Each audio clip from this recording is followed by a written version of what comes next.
As you know, it's 16 days of activism against violence against women and children. And there are people in our police service who spend their lives tracking down the men who attack women and children. Very difficult work.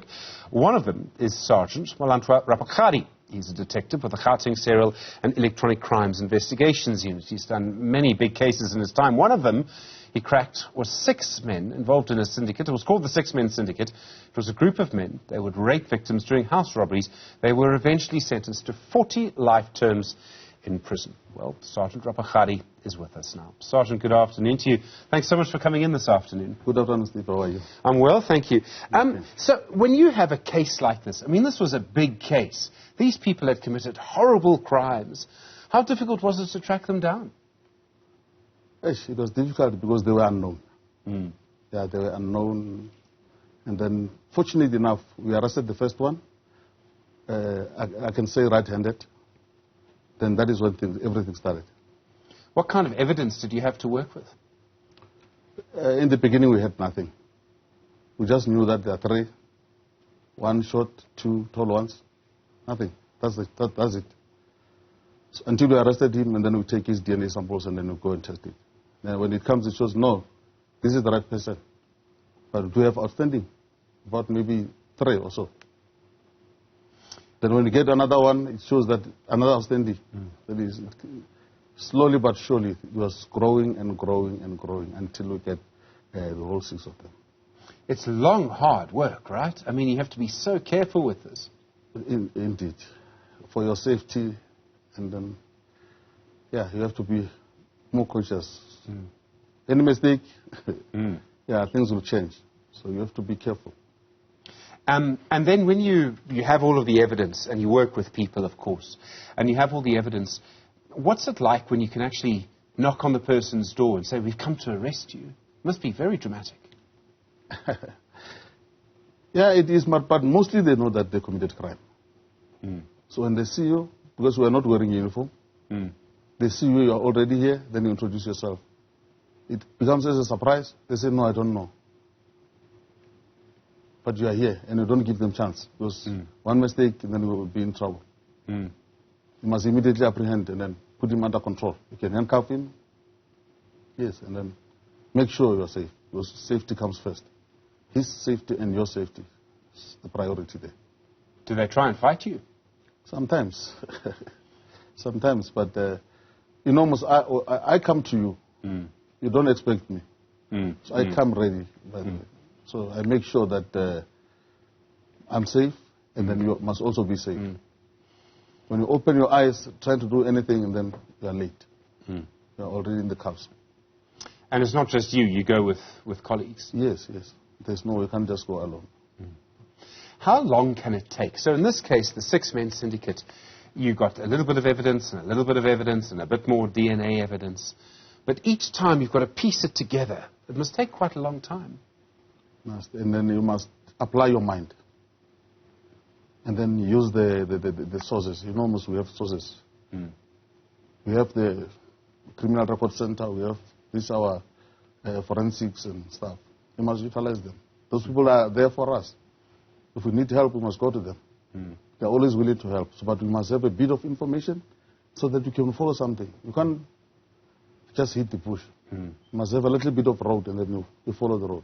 Then we make it bigger and bigger and bigger. A little bit of road, I like that.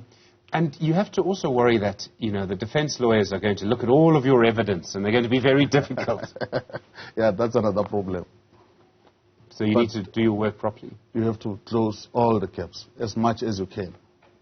Because they are there, they are watching. So you must make sure that everything is in order. But it's not easy. It's not easy. Working on a pile of cases, it's not like working on one case. You can focus today and I can see everything and combine and that's it.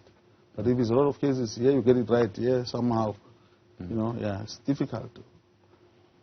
And you also have to talk to the victims, and the victims are very upset by what's happened. They're very traumatized. You know also that you know, there may be other victims. That must be very difficult. Yeah, they're there. Some are very difficult. Some are disappointed. Some, you know, sometimes we're dealing with the old cases. So when I come to your house and tell you about the case that happened 10 years ago, then Maybe you try to heal, try to forget, make peace with that, and then I bring it back. So it's not as simple as the case that happened yesterday. You're still fresh and angry. So some they just made peace, but does not mean they are healed. They just made peace for the sake of life. Just to continue. Just to continue. Some, they got married. So they did not disclose to their husbands. So it becomes difficult. Sure. Yeah, and then they end up losing interest. So you must try to show them that I'm nothing without you. I can't present this case in court. I can't tell court what happened. You are the only person who was there. Nobody else. So it's not easy. Some, they don't trust us. You know, there are bogus cops somewhere there. So you have to trust them. Make them understand that you are indeed a police officer. Come in to do the job. Sure. We've seen and we see cases on TV, you know, and we used to only see movies, but now we see cases on TV. Real cases. The real cases. And we see a police officer like you, dressed in a suit like you, often having to take questions from lawyers. I've always thought that must be tough, you know. Your entire work suddenly is on trial along with the person who you're trying to convict. Yes, it's easy and difficult at the same time. But if you've done your homework, you have just to relax and then take your time, answer what you know. You know, some of people, when they're asking questions, when they see questions or they hear questions, they're trying to make up stories. And no, you don't have to do that. Say what you have done, simple. And in fact, you must do the right thing from the beginning. So that at the end, when they ask you, you must say the right thing. It's not so difficult. When a judge hands down the verdict and they're looking at the work that you've done, they're looking at the case against the person who's been accused, do you get to be in court on those days? I mean, I know you've got other cases you need to work on as well. Do you get to be in court and see that? There's no way. Not? You have to try your level best to be there. And in fact, my cases, I try my best, even if it's not easy, because of a lot of witnesses. Sometimes you find it's more than 100, more than 200 witnesses. You can't collect all of them and make them, bring them to court, because the court only pay them when they come to testify normally. So I'd like them to come.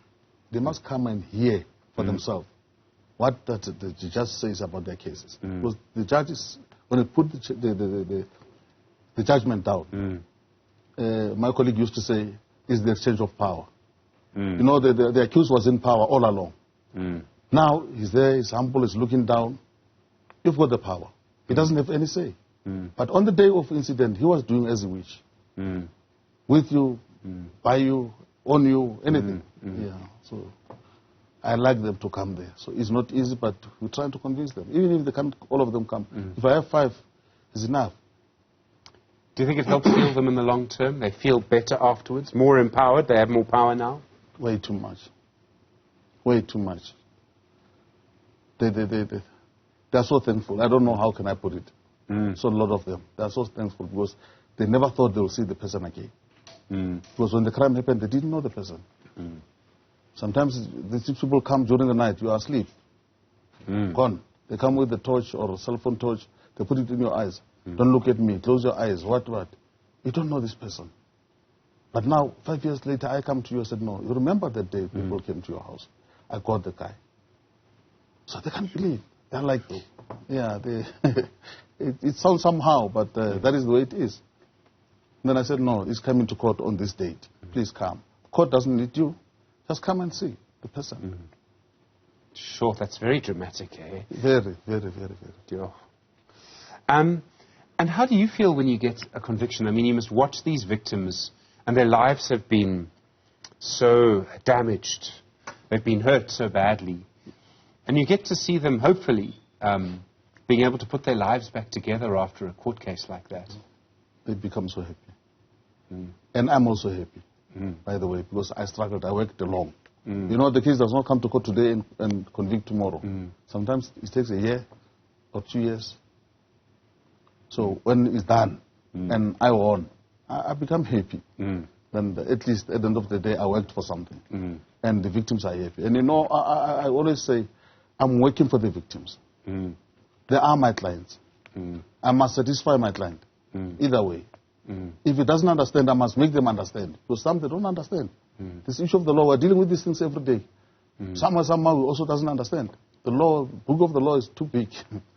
So, yeah, we'll try to convince them, make them understand. Yeah, and with the grace of God, they do understand, most of them.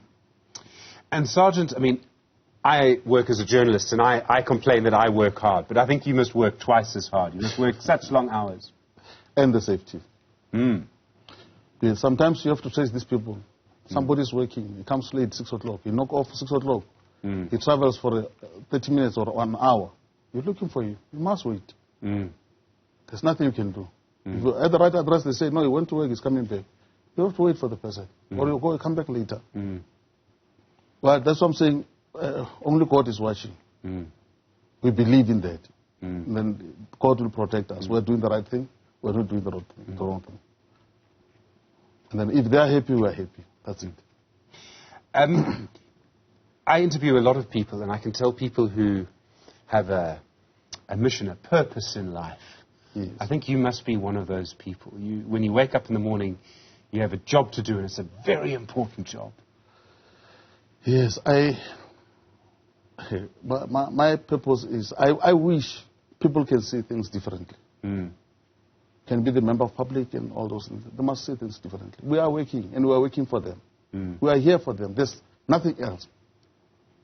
We are here to make them understand. We are here to protect them. We are here to make sure the Lord takes its course. That's it. They must trust us. We understand. We know that there are those people. But they must trust us. And then we must also be trustworthy. We must do the right thing. And then when it comes to the finalization of everything, they must be happy. I must be happy.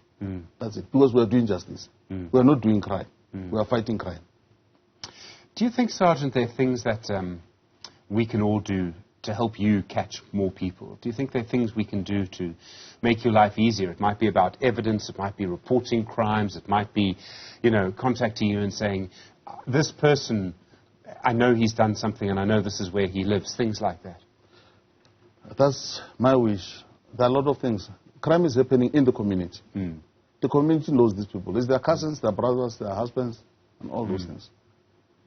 May you please report. There are those lines that you can report and then not identify yourself for your safety. Can we please utilize that? We know sometimes it lands in wrong hands, but it's not our wish. We want things to go according to the law, according to the plan. Let's report crime. I'm always saying, let's report crime. If crime is happening, let us report crime. That's it. And your name actually means fighter. Do you see yourself as a fighter for justice? Yeah, somebody said it. I never thought it that way, but she said it that way, and I see it that way, by the way, now. Yeah, my name is Molwantoa. Sergeant, thank you for coming in. I know you're not someone who goes on TV often, but thank you very much for the work that you do. I think it's so important. I think a lot of people watching you are going to be, I think people are going to be proud to know you as well. So, Sergeant, thank you for the work that you do. Thank you very much, Steve. Thank you.